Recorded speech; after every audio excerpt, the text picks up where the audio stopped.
Assalamualaikum warahmatullahi wabarakatuh.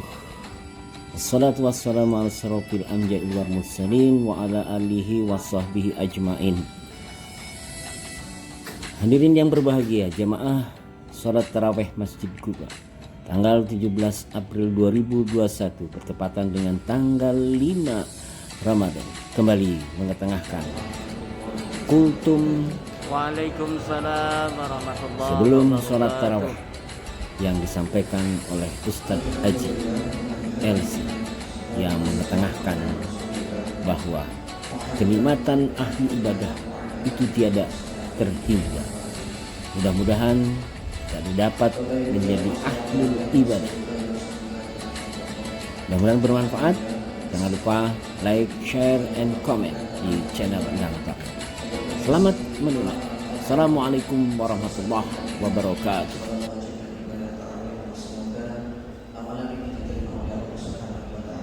Amin ya rabbal alamin.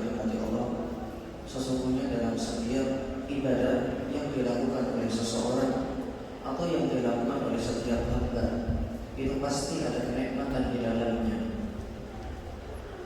Karena salah satu di antara karunia yang Allah berikan kepada hamba itu agar dia tetap bisa istiqomah dalam menjalani hari-hari ketaatan itu adalah dijadikan dan Allah selipkan dari setiap amal soleh yang dia lakukan itu rasa nikmat yang tidak mampu dibayar oleh apapun. Amin ya rabbal alamin. Sebagaimana ahlul syahwat, orang yang memperturutkan hawa nafsunya, orang yang melakukan kemaksiatan, mereka pun juga merasakan nikmat dengan kemaksiatannya.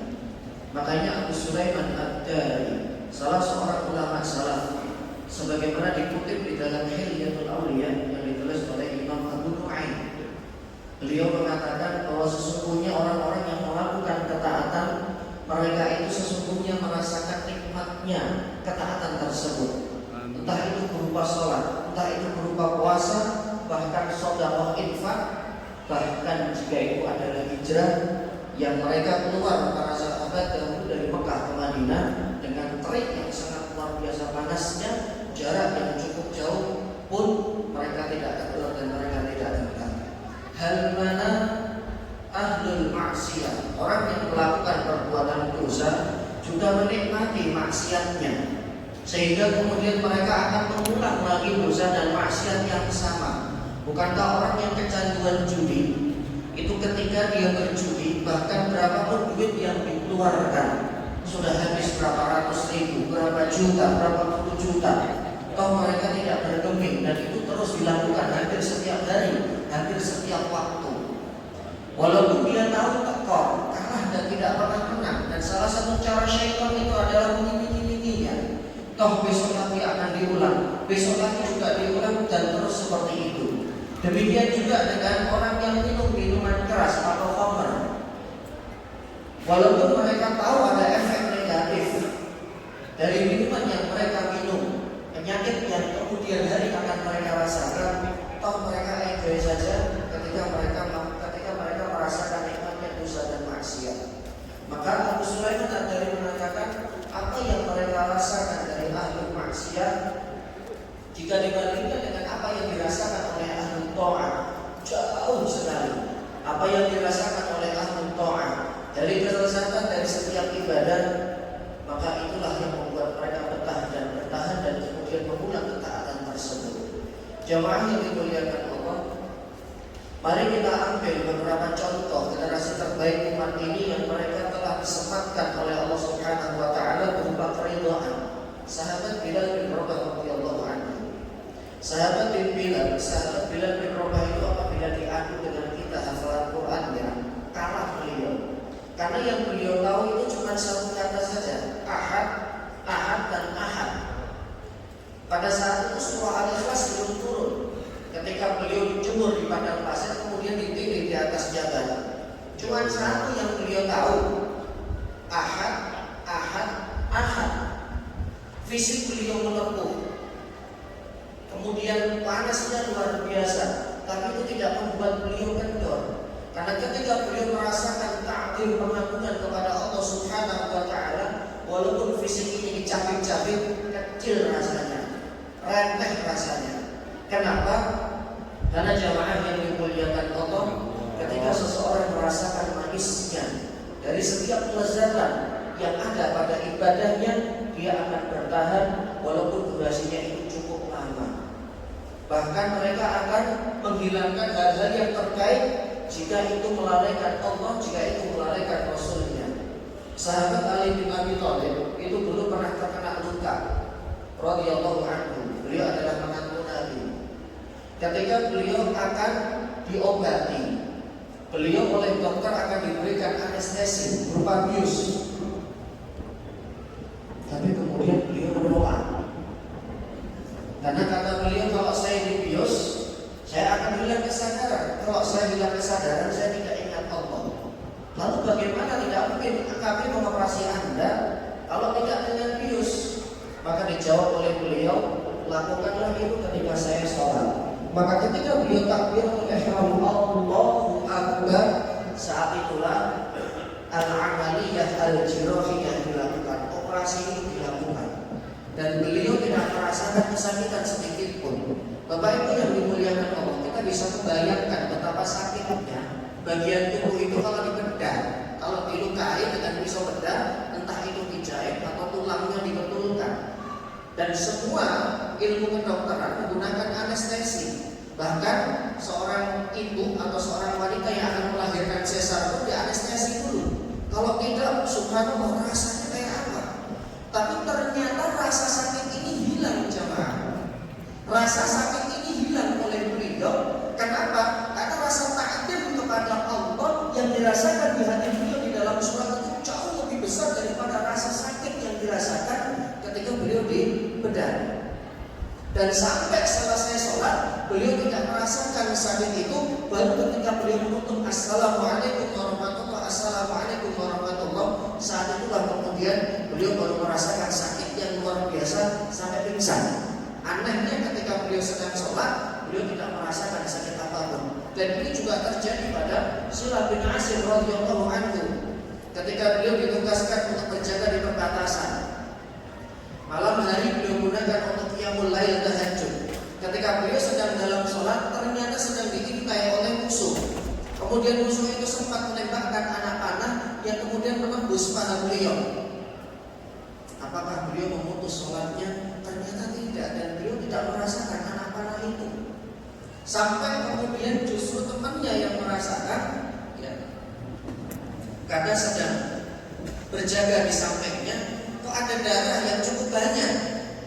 Barulah ketika beliau salam, lagi-lagi beliau baru pingsan, saking sakitnya dan banyaknya darah yang muncul.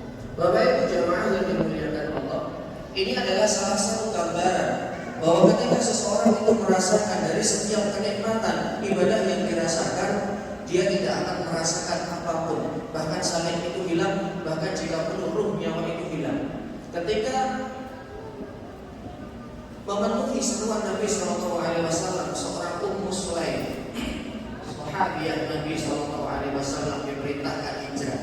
Hijrah itu berat, Bapak Ibu yang dimuliakan Allah. Bagaimana tidak? Beliau keluar dari Mekah ke Madinah. Kita tahu jaraknya berapa ratus mil.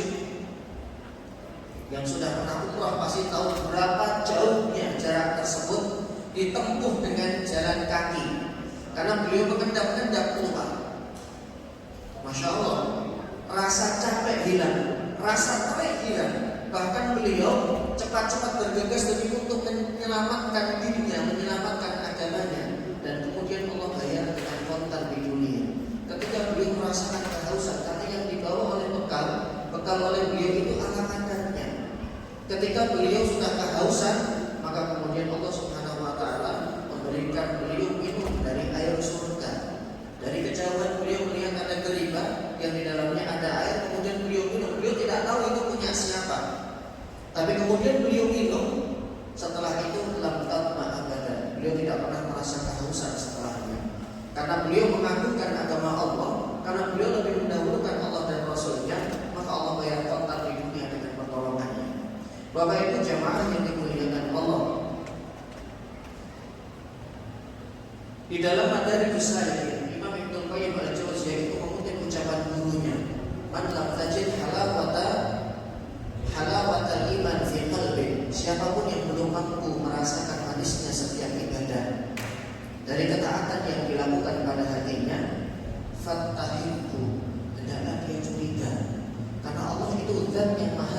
Syakur dan yang maha memberi. Artinya setiap yang dilakukan oleh hamba itu sekecil apapun itu pasti akan dibalas oleh Allah. Dan salah satu balasan itu adalah Allah jadikan setiap kenikmatan, setiap ketaatan yang dilakukan itu ada rasa manis dan ada kelezatannya. Memang ini tidak mampu dirasa oleh indera perasa kita, tapi hatilah yang akan merasakan. Bagaimana tidak? Seorang Aswad bin Yazid An-Nakhai, seorang ulama tabi'in, sebagaimana diceritakan oleh Abu Nu'aim di dalam Hilyatul Awliya,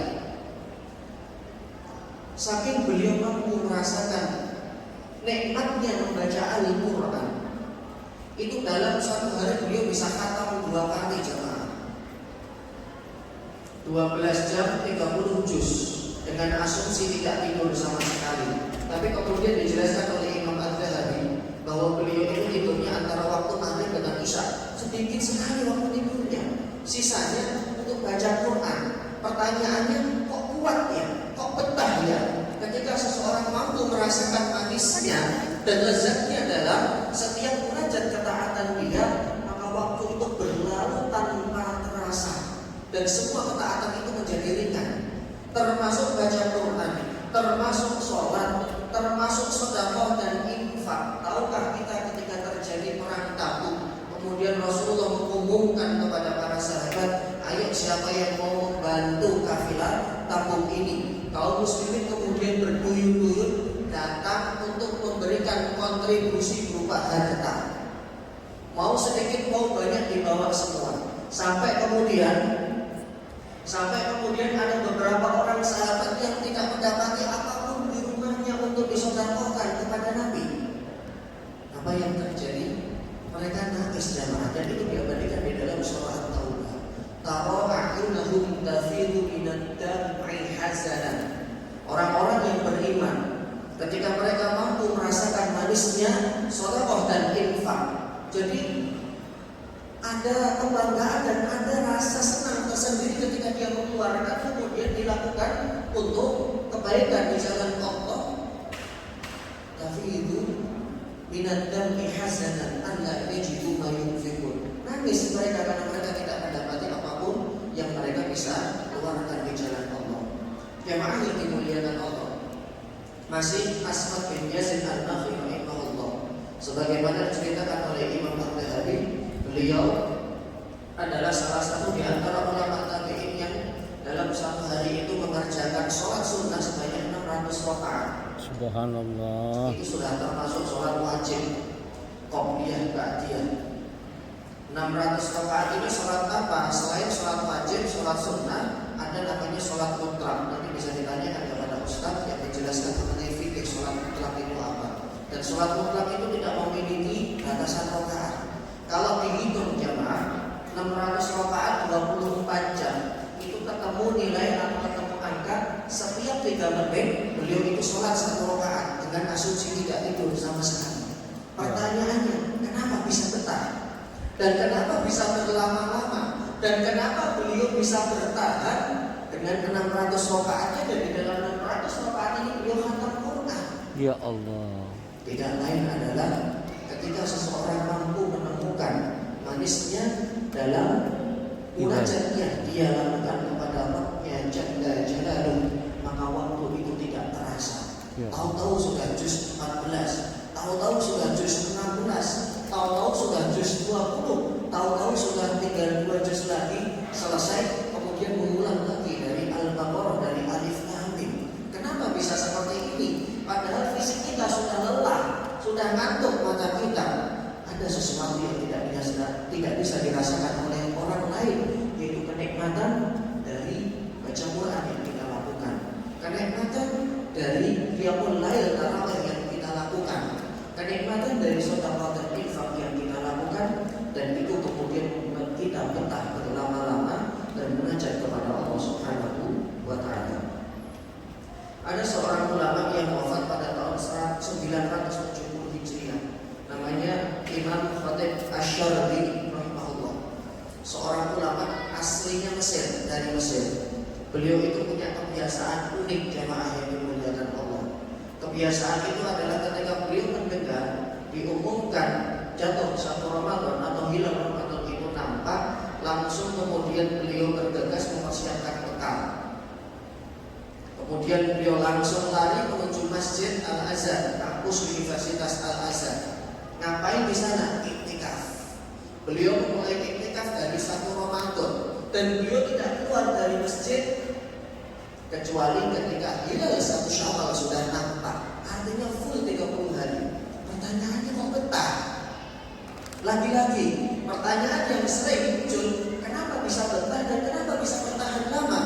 Salah satunya adalah ketika seseorang mampu merasakan manisnya ibadah ketaatan, saat itulah dia akan mampu berlama-lama untuk bermunajat di hadapan Allah. Dunia ini menjadi kecil, semuanya itu menjadi kecil karena tidak Ya ada yang Allah, besar kecuali Allah Subhanahu wa Ta'ala. Sebagaimana orang yang tergelincir dengan dosa kemudian dia menikmati dosanya, pagi siang malam dia melakukan dosa, dia menikmati dosa itu sudah tidak ingat waktu lagi. Kalau boleh kita kiaskan dengan yang lain, ada orang yang mungkin gandrung sekali dengan game, entah itu PUBG, entah itu sejenisnya. Dia mampu begadang dari jam 10, dari jam 9 malam sampai ketemu subuh tidak tidur untuk main game. Kalau ditanya capek enggak? Kenapa? Karena dia menikmati game itu. Bukan berarti ini pembenaran, karena orang yang sudah kecanduan dengan game seperti ini, itu ada indikasi gangguan jin.